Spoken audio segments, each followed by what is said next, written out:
Alright everyone, today I wanted to share with you guys some tips and things to do to prepare for some of the part 2 of the half anniversary events that are going to be coming to the game. Now some of these we know some information about, but some of them of course are still going to be a surprise, so we still could be in for some really awesome stuff. But this first thing we actually got as a bit of a teaser in a YouTube video posted by the official 7 Deadly Sins Grand Cross Global channel. And I have a screenshot here of a timestamp in the video here at 54 seconds in. They showed a list of events that are going to be running with the half anniversary. And you can see here that we've got most of these events already in the game. But right there in the middle, the Equipment Salvage Success Rate Increase event, we do not have that yet. So I think it's pretty safe to say that this is going to be coming to the game in the next couple of weeks. Now, my best guess, of course, would be that it's going to be after the current set of events that we have running, which is going to go through the 15th of this month. That also includes the Hammer of Visel event, and also the event that ends up doubling the actual chances to get SSRs from the Gear Gacha that we have right now. But because we know that the salvage event is coming in the future, it's definitely important to prepare for it as best as you possibly can. Now, what do you want to do? Well, the first thing that I would recommend is you guys want to make sure that before the 15th and before the 8% SSR event actually ends, you want to try to have as much of your inventory filled up with SSR gear as possible. So what you don't want to do is be like me right now with 95 out of 200. I would try to get it up to like 170, 180, 190, as much as you can without making your life terrible by constantly having to deal with equipment every time you do every little thing in the game. You still want to stock up as much as you can, and even consider taking the actual gear that you have up to +1 or +5. If you're wondering which one is better, +5 is technically better, but you know, it's up to you if you have the brownstones and if you want to go through the time to actually do it. Either way, you definitely want to prepare with your inventory, but you also want to prepare with your actual heroes as well. And this is a big amount of additional storage that you can get when it comes to equipment, and that is because every single unit that you have in your box, you can see all the sets that I have on mine, what you could do is just simply end up equipping gear on them, and that is not going to end up counting towards your 200 pieces of equipment that you have in your regular storage. So, you know, you're looking at a lot of gear storage. This is also going to end up boosting your box CC by quite a bit as well, and you absolutely do not want to stop your Gear Gacha pulls right now. Now, the event that we have right now, if we go to the Gear Gacha, it's the 8% rates. They doubled the rates on SSRs, and that also includes the Awakening Stones and the Hammers. And this is a fantastic event to spend your gold, because you just get so much value and so much gear. It's actually great for endgame players as well, because hammers are such a valuable, scarce resource. So you still want to summon, you just want to save as much of the actual gear that you get, which does have those boosted rates, for the actual salvage event. And then when the salvage event rolls around, you can end up getting a bunch of additional materials and Awakening Stones from that. So I know a lot of people have asked me this question, because this is the first time that we've had the double rates event versus the salvage event, which we've had many times before. Which event is actually better for Gear Gacha? Do you want to save gold for the ×2 event like we have right now, or do you want to save gold for a salvage event and then do all your Gear Gacha pulls then and then salvage all your gear? And I would say the best is you can actually combine them both by preparing, just like what I'm talking about in this video, is do a bunch of pulls now while you have double the rates on SSR gear, fill up your inventory, get as much of it to as close to 200, put it on all your units, and then when the salvage event rolls around, you can kind of knock out 2 birds with 1 stone, and then salvage your gear and get all the additional rewards. But the current event, because it has extra hammers, is really great for endgame players. I would say the salvage event, though, is more geared towards newer players, because you're going to really need a lot of those blue Awakening Stones to make your gear. So they're both very good, and you can combine them both. That's the smart thing to do. Alright, so that was a big one, of course. Definitely important to prepare for that.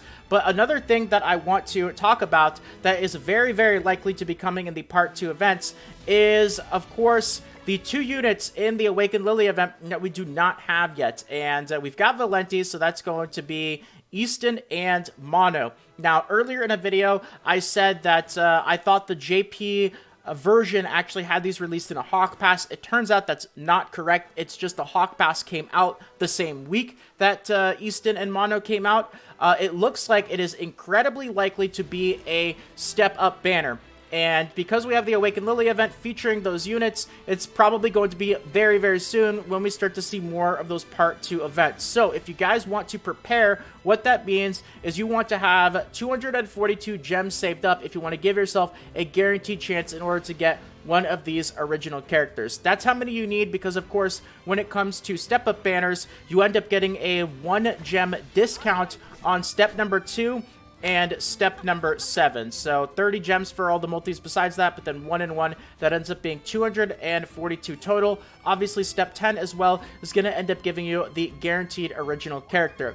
Now, something I would be mindful of, and I don't think they're going to end up doing this for the Easton and Mono, but something that they might end up doing in the future is something they started to do on JP, and I want to show you guys a screenshot here where on the JP version of the game, some of the new step-up banners actually have multiple original characters featured on it, and you actually have to go through 2 full rotations of the step-up in order to end up getting both of the original characters. And of course, you know, with Netmarble probably being smart and knowing that people are going to really want the better unit, they're probably going to put the better unit as the second rotation and not the first one.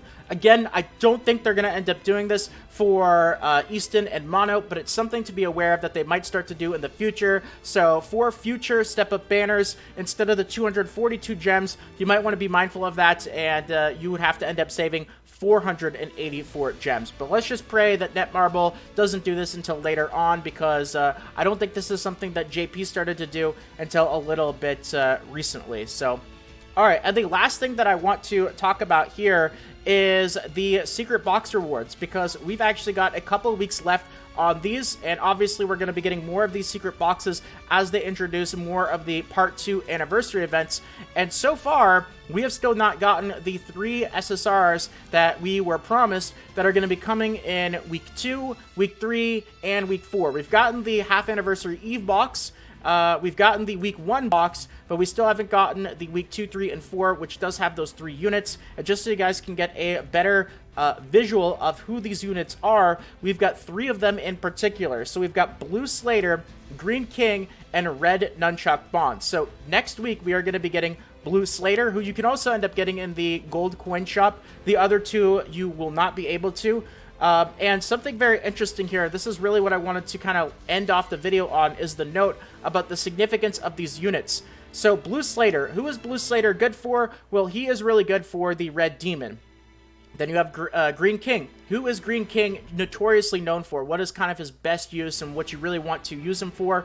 Of course, the Gray Demon. And then you have Red Nunchuck Bond. And who is Red Nunchuck Bond really good for? Crimson Demon. So we've got 3 free guaranteed SSRs coming to us in these boxes that all feature being a specialty for a certain type of demon. And this is really, in my opinion, kind of hinting at, you know, something focused towards the boss battle death matches, and I really think this is kind of Netmarble's way of teasing us that Hell Raids are going to be coming to the game very, very soon, possibly even a part of the half anniversary celebration, or maybe they're going to end it off as the big surprise. The end of the anniversary celebration will be leading into Hell Raids, something of that nature. So if you guys are a newer player, though, I mentioned this because if you don't have these units, you want to do all the typical stuff to prepare in order to max them out, get the experience potions, get the awakening materials, get the gold, and these are definitely some very, very good units, especially to new players. Out of these 3, my opinion, this is personal opinion, I like Green King the best.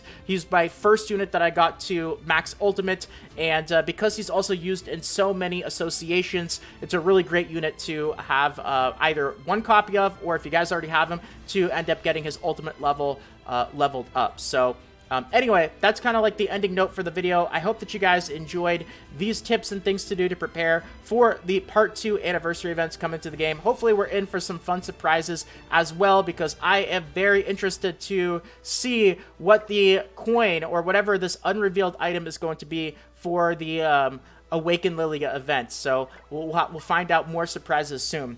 But thanks again. Have a fantastic day. If you guys enjoyed and you want more videos like this in the future, consider subscribing to the channel. Feel free to toss a quick like as well. It really does mean more than you can imagine. So thank you to all of you guys who decided to do that. And more Grand Cross Global videos should be popping up on the screen right about now, or in the suggested videos to your right or below. Have a fantastic day, everyone. And this is Salt of the Salty Guild, signing out.